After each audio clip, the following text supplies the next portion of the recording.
യേശുരാജൻ വന്നിടുവാൻ കാലമായേ സ്തോത്രം. ശുദ്ധിമാന്മാർ വാനിൽ ചേരാൻ കാലമായേ. യേശുരാജൻ വന്നിടുവാൻ കാലമായേ സ്തോത്രം. ശുദ്ധിമാന്മാർ വാനിൽ ചേരാൻ കാലമായേ. കാഹളം ധ്വനിച്ചിടുവാൻ കാലമായേ സ്തോത്രം. മേഘമതിലേറിപ്പോകാൻ കാലമായേ. കാഹളം ധ്വനിച്ചിടുവാൻ കാലമായേ സ്തോത്രം. മേഘമതിലേറിപ്പോകാൻ കാലമായേ.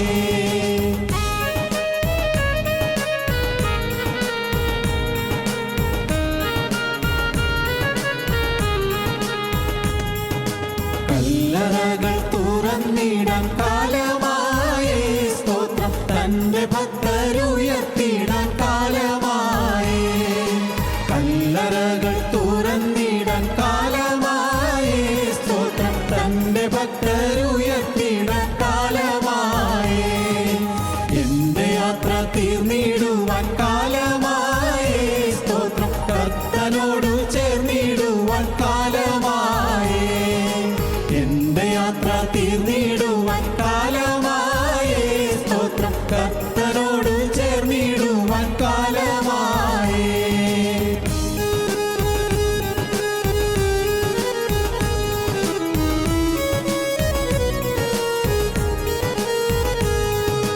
ദൂതഗീതം പാടിടുവാൻ കാലമായേ സ്തോത്രം. ഞാനും ചേർന്ന ഗീതം പാടാൻ കാലമായേ. ദൂതഗീതം പാടിടുവാൻ കാലമായേ സ്തോത്രം. ഞാനും ചേർന്ന ഗീതം പാടാൻ കാലമായേ. ഹല്ലേലൂയ ഗാനം പാടാൻ കാലമായേ സ്തോത്രം. അല്ലലെല്ലാം തീർന്നു വാഴാൻ കാലമായേ. ഹല്ലേലൂയ ഗാനം പാടാൻ കാലമായേ സ്തോത്രം. അല്ലലെല്ലാം തീർന്നു വാഴാൻ കാലമായേ. യേശുരാജൻ വന്നിടുവാൻ കാലമായേ സ്തോത്രം. ശുദ്ധിമാന്മാർ വാനിൽ ചേരാൻ കാലമായേ. യേശുരാജൻ വന്നിടുവാൻ കാലമായേ സ്തോത്രം. ശുദ്ധിമാന്മാർ വാനിൽ ചേരാൻ കാലമായേ. ഞങ്ങളും ക്രൂശിക്കപ്പെട്ട ക്രിസ്തുവിനെ പ്രസംഗിക്കുന്നു.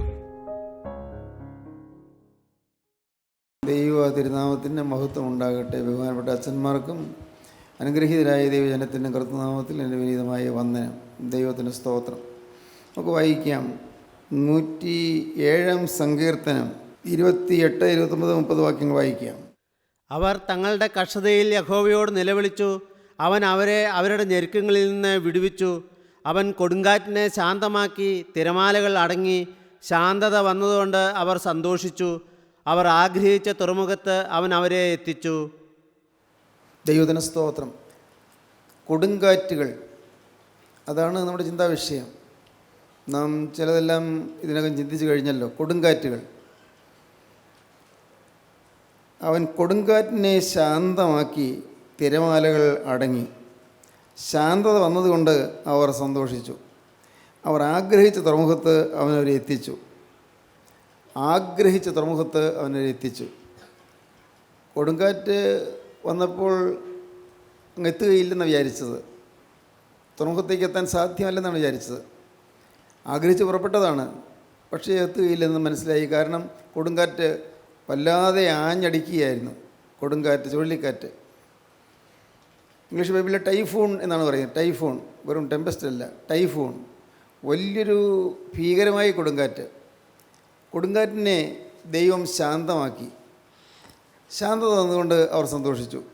അവർ ആഗ്രഹിച്ച തുറമുഖത്ത് അവനെ എത്തിച്ചു. കൊടുങ്കാറ്റുകൾ. അതിനെക്കുറിച്ച് ചിന്തിച്ച് വന്നപ്പോൾ കർത്താവായ യേശുക്രിസ്തു പടകിൽ ഉറങ്ങുകയായിരുന്നു. അപ്പോൾ കൊടുങ്കാറ്റടിച്ചു. കർത്താവ് അവരുടെ നിലവിളി കേട്ടുകൊണ്ട്, അവർ വിളിച്ചത് കേട്ടുകൊണ്ട് കർത്താവ് എഴുന്നേറ്റു. കാറ്റിനെയും കടലിനെയും ശാന്തമാക്കി. അവർ ആഗ്രഹിച്ച തുറമുഖത്തേക്ക് അവരെ എത്തിച്ചു. പിന്നെ നാം ചിന്തിച്ചു, കർത്താവ് യേശുക്രിസ്തു പടകില്ലായിരുന്നു. കർത്താവ് കരയിലായിരുന്നു. അവർ നടുക്കടലിലായിരുന്നു. അന്നും കൊടുങ്കാറ്റടിച്ചു. ഗലീലക്കടലിൽ ഇടയ്ക്കിടയ്ക്ക് കൊടുങ്കാറ്റുണ്ടാകാറുണ്ട്. കൊടുങ്കാറ്റടിച്ചു. അവർ നിലവിളിച്ചു. രക്ഷപ്പെടുകയില്ലെന്ന് മിക്കവാറും തീർച്ചയായി. കാരണം നടുക്കടലിലാണ്. പക്ഷേ അവരുടെ യാതന കണ്ട്, അവരുടെ വേദന കണ്ട്, അവരുടെ പരിഭ്രമം കണ്ട് അങ്ങ് ദൂരെ നിന്ന് കർത്താവ് കടലിന്മേൽ നടന്ന് അവരുടെ അടുക്കലെത്തി. കർത്താവ് പടകിൽ കയറി ഉടനെ കൊടുങ്കാറ്റമർന്നു, ശാന്തതയുണ്ടായി. ഇന്നും ചിന്തിക്കാൻ പോകുന്ന അപ്പോസ്തല പ്രവൃത്തികളുടെ പുസ്തകം 27-ാം അധ്യായത്തിൽ ഒരു കൊടുങ്കാറ്റാണ്. ആ 27-ാം അധ്യായം 14-ാം വാക്യം നമുക്ക് വായിക്കാം.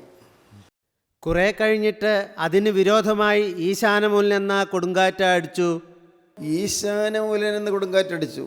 അതൊരു ഭയങ്കരമായ കൊടുങ്കാറ്റാണ്. ഈശാനമൂലൻ എന്ന വാക്കിന് ഇംഗ്ലീഷ് ബൈബിളിൽ നോക്കിയപ്പോൾ മനസ്സിലായത് കിഴക്ക് നിന്നും പടിഞ്ഞാറ് നിന്നും അടിക്കുന്നതായി കൊടുങ്കാറ്റ്. ഒരിടത്ത് നിന്ന് കൊടുങ്കാറ്റടിച്ചു, ഉടനെ അപ്പുറത്തുനിന്ന് നേരെ എതിർ ദിശയിൽ നിന്ന് കൊടുങ്കാറ്റടിക്കുന്നു. കിഴക്ക് നിന്നും പടിഞ്ഞാറ് നിന്നും കൊടുങ്കാറ്റടിക്കുന്നു. നിർവാഹമില്ല, രക്ഷപ്പെടുന്നുള്ള പ്രതീക്ഷയില്ല. നാം വായിക്കുന്ന അങ്ങനെയാണ്, കുറേ കഴിഞ്ഞിട്ട് അതിന് വിരോധമായി ഈശാനമൂലൻ എന്ന കൊടുങ്കാറ്റടിച്ചു. കൊടുങ്കാറ്റ് വിരോധമായി അടിച്ചു. ദൈവത്തിന് സ്തോത്രം. നമ്മുടെയൊക്കെ ജീവിതത്തിൽ വരുന്ന കൊടുങ്കാറ്റുകളെല്ലാം നമ്മുടെ വളർച്ചയ്ക്ക് വിരോധമായിട്ട് വരുന്നതാണ്. നമ്മുടെ പുരോഗതിക്ക് തടസ്സമായിട്ട് വരുന്നതാണ്. നമ്മുടെ ആഗ്രഹങ്ങൾക്ക് തടസ്സമായി വരുന്നതാണ്. ഒരു ശുഭതീരത്തെത്താൻ സാധ്യമല്ല എന്ന് മിക്കവാറും തീർച്ചയാക്കുന്ന രീതിയിൽ വരുന്ന കൊടുങ്കാറ്റാണ് കൊടുങ്കാറ്റുകൾ. ദൈവത്തിന് സ്തോത്രം. ഈ സന്ദർഭം നിങ്ങൾക്ക് പക്ഷേ ഓർമ്മയിൽ വരുമായിരിക്കും. പൗലോസ്ലീഹ റോമിലേക്ക് യാത്ര ചെയ്യുകയായിരുന്നു. സ്വന്തം ഇഷ്ടപ്രകാരമല്ല, ഒരു തടവുപുള്ളിയെപ്പോലെ. യെരൂശലേമിൽ നിന്ന് ഒരു തടവുപുള്ളിയെപ്പോലെ റോമിലേക്ക് അയച്ചു. കപ്പലിലാണ് അയക്കുന്നത്. അവിടെ അഗ്രിപ്പ രാജാവും അതുപോലെ തന്നെ അവിടെ ദേശാധിപതിയും എല്ലാം നോക്കിയിട്ടും കുറ്റമൊന്നും കാണുന്നില്ല. അവർ നോക്കിയിട്ട് പൗലോസ്ലീഹയെ വധിക്കുന്നുള്ളതായി കുറ്റമൊന്നും ചെയ്തിട്ട് കാണുന്നില്ല.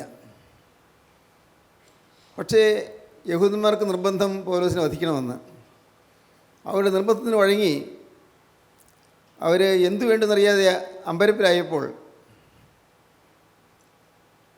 ദേശാധിപതിയും അഗ്രിപ്പ രാജാവും അമ്പരപ്പിലായപ്പോൾ ഒരു പുതിയ വഴിയിൽ കൂടി കാര്യം തീർക്കാമെന്ന് വിചാരിച്ചു. ഒരു കാര്യം ചെയ്യാം, ഇവിടെ നമുക്ക് തീരുമാനിക്കേണ്ട, ഈ കുറ്റവാളിയെ നമുക്ക് നേരെ റോമിൽ കൈസറുടെ അടുക്കലെത്തിക്കാം. റോമിലെ ചക്രവർത്തി ഇവനെ വിസ്തരിക്കട്ടെ, ശിക്ഷിക്കട്ടെ. നാമായിട്ട് കുറ്റിനെ വിസ്തരിക്കത്തക്കവണ്ണം, കുറ്റം പെടുത്തത്തക്കവണ്ണം, ഇവനെ ശിക്ഷിക്കത്തക്കവണ്ണം ഒന്നും കാണുന്നില്ല.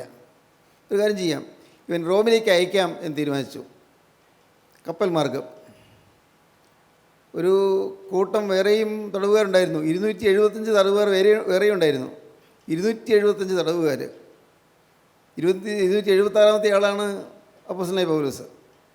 ഇത്രയും തടവുപുള്ളികളെല്ലാം അങ്ങ് റോമിലേക്ക് കൊണ്ടുപോവുകയാണ്, അവരെ കൊണ്ടുപോവുകയാണ്. എല്ലാം തടസ്സമായിരുന്നു. 27-ാം അധ്യായം വായിക്കുമ്പോൾ കാണാം, പുറപ്പെട്ട അന്നു മുതലേ തടസ്സങ്ങളായിരുന്നു, യാത്രയ്ക്ക് വിഘ്നം. പക്ഷേ ഒരു അത്ഭുതമുണ്ടായി. ഈ യാത്രയിലൊക്കെയും പൗലോസിലേക്ക് തെല്ലും അമ്പരപ്പുണ്ടായില്ല. കർത്താവിൻ്റെ സമയത്ത് ഞാൻ ഈ ഭൂമിയിൽ നിന്ന് മാറ്റപ്പെടും, അത് കർത്താവിൻ്റെ ഇഷ്ടമല്ലേ, ആ ഒരു വിചാരമേ പൗലോസിലേക്ക് ഉണ്ടായിരുന്നുള്ളൂ. എനിക്ക് ജീവിക്കുന്നത് ക്രിസ്തുവും മരിക്കുന്നത് ലാഭവും എന്നാണല്ലോ പൗലോസിൻ്റെ പ്രമാണം. അതാണല്ലോ, ജീവിക്കുകയാണെങ്കിൽ ദൈവത്തിന് വേണ്ടി, അല്ല മരിക്കുകയാണെങ്കിൽ ദൈവനാമത്തിന് വേണ്ടി. എനിക്ക് ജീവിക്കുന്നത് ക്രിസ്തുവും മരിക്കുന്നത് ലാഭവുമാകുന്നു. 1-ാം നൂറ്റാണ്ടിലെ അപ്പോസ്തലനായ പൗലോസിൻ്റെ സുവിശേഷ തീക്ഷ്ണത നാം കാണുമ്പോൾ നാം അത്ഭുതപ്പെട്ടു പോകും. കർത്താവിൻ്റെ വചനത്തിന് വേണ്ടിയുള്ളതായ ഓട്ടം, കർത്താവിനുള്ളതായ സ്നേഹത്തെ പ്രതിയുള്ളതായ ഓട്ടം, എന്തും സഹിക്കാനുള്ളതായ മനസ്സ്. ഇതുമാത്രം പീഡനമാണ് അപ്പോസ്തലൻ സഹിച്ചത്. അപ്പോസ്തലനായ പൗലോസ് കൊരിന്ത്യർക്ക് എഴുതിയ 2-ാമത്തെ ലേഖനം 11-ാം അധ്യായത്തിൽ അപ്പോസ്തലൻ സഹിച്ചതായ യാതനകളെക്കുറിച്ച് പറയുന്നുണ്ട്. 2 കൊരിന്ത്യർ 11-ാം അധ്യായം. പലവട്ടം ബന്ധനത്തിലായി, പലവട്ടം കപ്പൽ ചെയ്തതിലകപ്പെട്ടു, പലവട്ടം ഉറക്കവിളപ്പ് വായിച്ചേ. ഞാൻ ബുദ്ധിഭ്രമമായി സംസാരിക്കുന്നു, ഞാൻ ഏറ്റവും അധികം അധ്വാനിച്ചു, അധികം പ്രാവശ്യം തടവിലായി, അനവധി അടികൊണ്ടു, പലപ്പോഴും പ്രാണഭയത്തിലായി. യഹൂദന്മാരാൽ ഞാൻ ഒന്ന് കുറയെ 40 അടി 5 വട്ടം. യഹൂദരാൽ ഒന്ന് കുറയെ 40 അടി, അത് മുഴുവൻ അടിച്ചാൽ പിന്നെ അടിക്കാനൊക്കെ ഇല്ല. അതുകൊണ്ട് 39 അടി അടിച്ച് നിർത്തും. പിന്നെ കുറച്ച് കഴിഞ്ഞിട്ട് വീണ്ടും 1 തുടങ്ങും. അങ്ങനെ ഒന്ന് കുറയെ 40 അടി 5 വട്ടം കൊണ്ടു. 3 വട്ടം കോലിനാൽ അടികൊണ്ടു. 3 വട്ടം കോലിനാലടി കൊണ്ടു. ഒരിക്കൽ കല്ലേറ് കൊണ്ടു. ഒരിക്കൽ കല്ലേറ് കൊണ്ടു. 3 വട്ടം കപ്പൽ ഛേദത്തിൽ അകപ്പെട്ടു. 3 വട്ടം കപ്പൽ ഛേദത്തിൽ അകപ്പെട്ടു.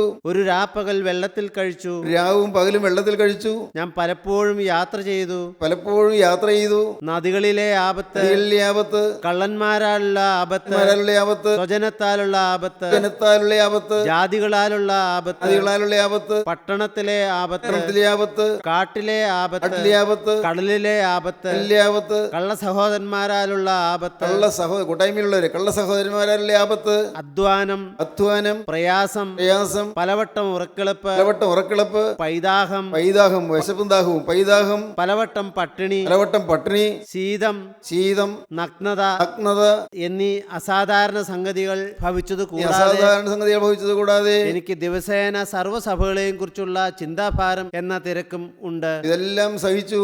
അപ്പോൾ വീണ്ടും ഉണ്ട് എനിക്കൊരു കാര്യം, ചിന്താഭാരം. എന്നെക്കുറിച്ചല്ല, എൻ്റെ ആയുസിനെ കുറിച്ചല്ല, എൻ്റെ രോഗത്തെക്കുറിച്ചല്ല, സർവ്വസഭകളെയും കുറിച്ചുള്ള ചിന്താഭാരം എന്ന തിരക്കുമുണ്ട്. സ്തോത്രം, ദൈവത്തിന് സ്തോത്രം.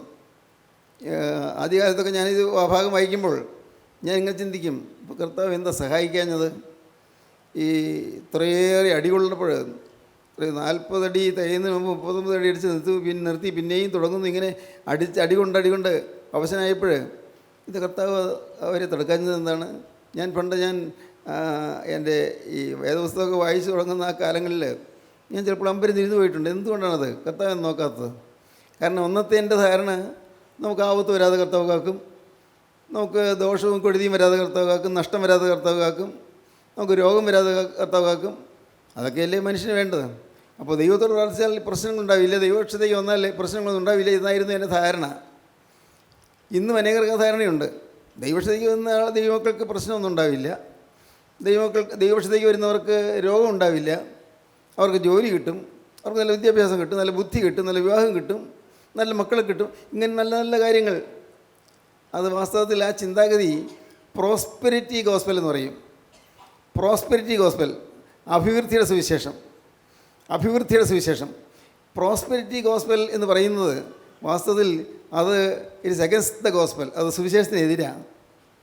ഓർക്കുക, ദൈവത്തിൻ്റെ മക്കളാണെങ്കിലും രോഗമുണ്ടാകും, പൂർണ്ണമായ ദൈവത്തിന് സമർപ്പിച്ചവരാണെങ്കിലും പ്രതിസന്ധികളുണ്ടാകും, പീഡകളുണ്ടാകും, ഞെരുക്കങ്ങളുണ്ടാകും, അനേകം പ്രതിസന്ധികളിലൂടെ കടന്നു പോകേണ്ടി വരും.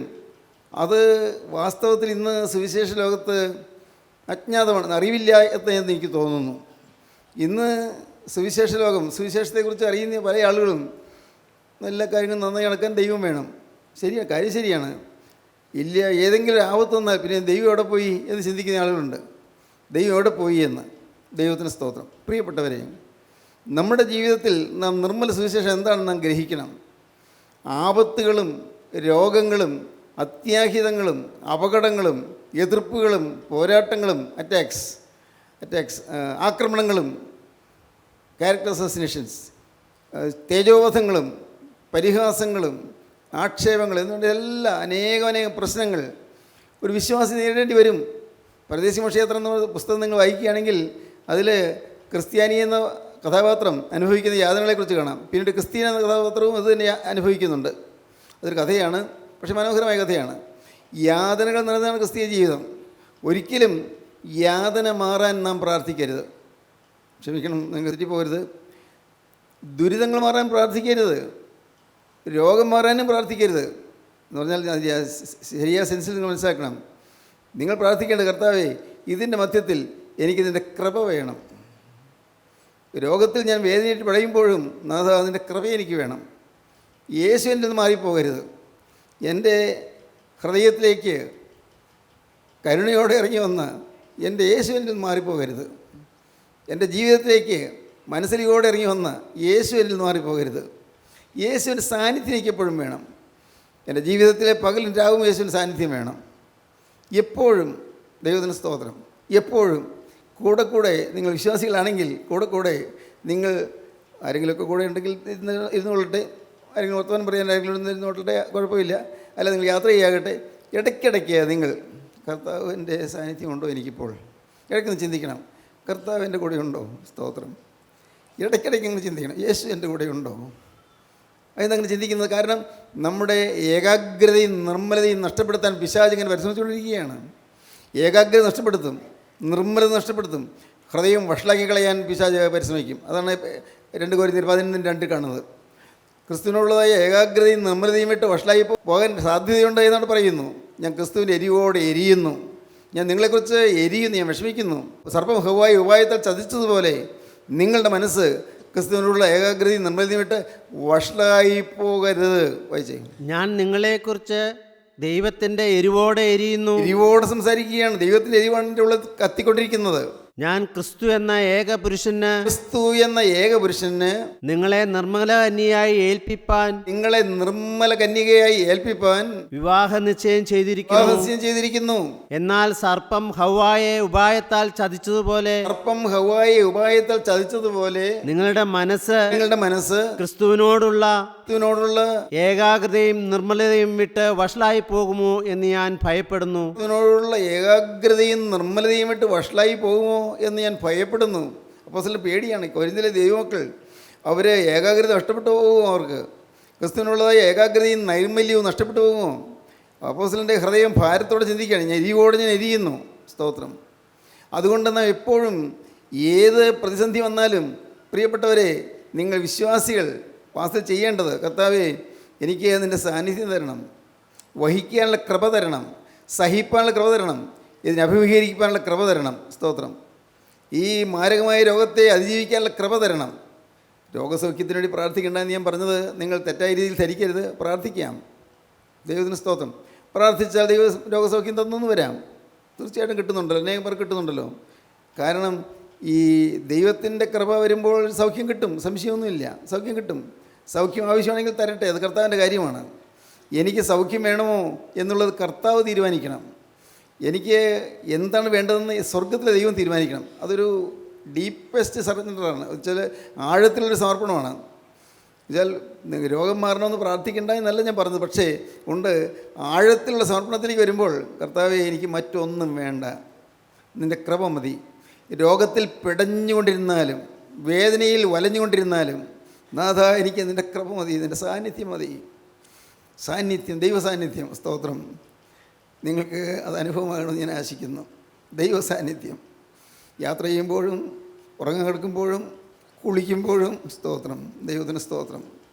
അല്ല ആരോടെങ്കിലും സംസാരിക്കുമ്പോഴും എപ്പോഴും ദൈവ സാന്നിധ്യം, the very presence of God, ദൈവത്തിൻ്റെ സാന്നിധ്യം നമുക്ക് കിട്ടുക, അതൊരു വലിയ അനുഭവമാണത്. സ്തോത്രം. വേദന വരട്ടെ, വന്നുകൊള്ളട്ടെ, പ്രയാസങ്ങൾ വരട്ടെ, രോഗം വരട്ടെ, തങ്ങം വയ്യാത്ത പ്രതിസന്ധികൾ വരട്ടെ, ആപത്ത് വരട്ടെ, ആക്സിഡൻറ്റ്സ് വരാമല്ലോ, അത്യാഹിതങ്ങൾ വരാം, ദൈവങ്ങൾക്കും വരാം.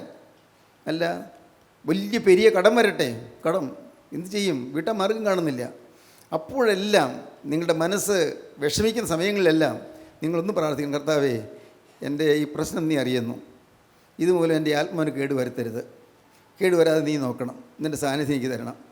എൻ്റെ ഈ പ്രതിസന്ധി മൂലം, എൻ്റെ ജീവിതത്തിലൊന്നും ഈ ആപത്ത് മൂലം, എൻ്റെ കർത്താവേ എനിക്ക് വന്ന ഈ രോഗം മൂലം, എനിക്ക് വന്ന ഈ വലിയ കടം മൂലം എൻ്റെ കർത്താവിൻ്റെ നാമം അപമാനിക്കപ്പെടാനിട വരരുത്, യേശുവിൻ്റെ നാമം ദുഷിക്കപ്പെടാനിട വരരുത്.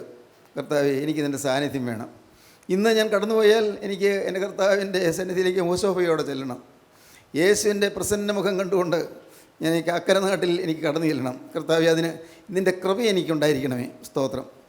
അപ്പോസ്തലനായ പൗലോസ് അനേകം യാതനകൾ സഹിച്ചു, വേദനകൾ സഹിച്ചു, കഷ്ടപ്പാടുകൾ സഹിച്ചു. ദൈവത്തിന് സ്തോത്രം. അന്ന് യെരൂശലേമിൽ വിസ്തരിച്ചു. ഒരു വലിയൊരു വ്യവഹാരജ്ഞനായ വലിയൊരു അഡ്വക്കേറ്റ് വന്നു, തെർത്തുല്യൻ എന്ന് പറഞ്ഞൊരു അഡ്വക്കേറ്റ് വന്നു വാദിച്ചു. അപ്പോസ്തലനെ പൗലോസിന് എതിരായിട്ട് വാദിച്ചു. ഈ വാദമുഖങ്ങളെല്ലാം കഴിഞ്ഞു, വിസ്തരിച്ചു. വേറെ കുറ്റമൊന്നും കാണുന്നില്ല, കുറ്റം പറയാനൊന്നുമില്ല. അപ്പോസ്തലൻ പറഞ്ഞു, എനിക്ക് ഒരു കാര്യം പറയാനുള്ളൂ, എനിക്ക് ദൈവത്തോട് മനുഷ്യരോട് കുറ്റമില്ലാത്ത മനസ്സാക്ഷി ഉണ്ടായിരിക്കണം, അതാണ് എൻ്റെ ആശ, വേറൊന്നും വേണ്ട എനിക്ക്. നിങ്ങൾ ആ ഭാഗം വായിച്ചൊക്കെ മനസ്സിലാകും. ദൈവത്തോട് മനുഷ്യരോട് കുറ്റമില്ലാത്ത മനസ്സാക്ഷി ഉണ്ടായിരിക്കണം. ഒരു ഡീപ്പസ്റ്റ് സറണ്ടറാണ്. എന്താ അത്? ദൈവത്തോടും എനിക്ക് കുറ്റമില്ലാത്ത മനസ്സാക്ഷിയിൽ കുറ്റം ഉണ്ടാവരുത്, മനുഷ്യരുടെ മുമ്പിലും കുറ്റമില്ലാത്ത മനസ്സാക്ഷി ഉണ്ടായിരിക്കണം. സ്തോത്രം. ഇത് നിങ്ങളുടെ ജീവിതത്തിൽ പ്രമാണമാക്കണം. ദൈവത്തോട് മനുഷ്യരോട് കുറ്റമില്ലാത്ത മനസ്സാക്ഷി. മനുഷ്യൻ നമ്മളെക്കുറിച്ച് എന്തും പറഞ്ഞുകൊള്ളട്ടെ, സാരമില്ല. മനുഷ്യനെക്കുറിച്ച് പലതും തിരിച്ചെന്ന് വരാം, സ്വാഭാവികമാണ്. മനുഷ്യരല്ലേ, അവരുടെ ബുദ്ധിയിൽ ചിലപ്പോൾ കുറ്റപ്പെടുത്താൻ പലതും കിട്ടിയെന്ന് വരും, ആയിക്കൊള്ളട്ടെ. പക്ഷേ ദൈവത്തോടും മനുഷ്യരോടും കുറ്റമില്ലാത്ത മനസാക്ഷിയുള്ളവനായിരിക്കുക എന്ന് പറയുന്നത് അതൊരു ഭാഗ്യാനുഭവമാണ്. കുറ്റമില്ലാത്ത മനസാക്ഷി, എൻ്റെ ദൈവത്തിന് സ്തോത്രം. അവർ വിസ്തരിച്ചു, രാജാവ് വിസ്തരിച്ചു, ദേശാധിപതി വിസ്തരിച്ചു, പക്ഷേ കുറ്റമൊന്നും കാണുന്നില്ല. പൗലോസ്യ പറഞ്ഞു, ഒരു കാര്യം ചെയ്യും, ഞാൻ കൈസരെ അഭയം ചൊല്ലുകയാണ്, ഇവിടെ വെച്ച് തന്നെ ഒന്നും ചെയ്യരുത്. കൈസരെ അഭയം ചൊല്ലുന്നു, കൊണ്ടുപോയി. പട്ടാളം, ഒരു സഹസ്രാധിപൻ കൂടെയുണ്ട്, 1000 പട്ടാൾക്കാരുടെ ഉടയവൻ, ഒരു മേധാവിയായിട്ടുള്ളൊരു ഉദ്യോഗസ്ഥൻ കൂടെയുണ്ട്. അതെങ്ങനെ പോവുകയാണ്, അത് നമുക്ക് വായിക്കാം. ആദ്യ ഭാഗം ഒന്ന് വായിക്കാം, 27 അധ്യായത്തിൻ്റെ ആദ്യ ഭാഗം. ഞങ്ങൾ കപ്പൽ കയറി ഇതല്യയ്ക്ക് പോകണമെന്ന്, ഇതല്ല ഇറ്റലിയാണ്, ഇതല്യയ്ക്ക് പോകണമെന്ന് കൽപ്പനയായപ്പോൾ പൗലോസിനെയും മറ്റ് ചില തടവുകാരെയും ഔഗസ്ത്യ പട്ടാളത്തിലെ ശതാധിപനായ യൂലിയോസിനെ ഏൽപ്പിച്ചു. അങ്ങനെ ഞങ്ങൾ ആസ്യക്കര പറ്റി ഓടുവാനുള്ള ഒരു അദ്രമുത്യ കപ്പലിൽ കയറി നീക്കി. തെസലോനിക്കയിൽ നിന്നുള്ള മക്കദോന്യക്കാരനായ അരിസ്തർഹോസും ഞങ്ങളോട് കൂടെ ഉണ്ടായിരുന്നു. അരിസ്തർഹോസ് മാസിഡോണിയക്കാരനാണ്, മക്കദോന്യക്കാരൻ. അവിടെ ഗ്രീസിൽ നിന്നുള്ള മാസിഡോണിയക്കാരനായ അരിസ്തർഹോസും ഞങ്ങളുടെ കൂടെ ഉണ്ടായിരുന്നു. പിറ്റേന്ന് ഞങ്ങൾ സീദോനിൽ എത്തി.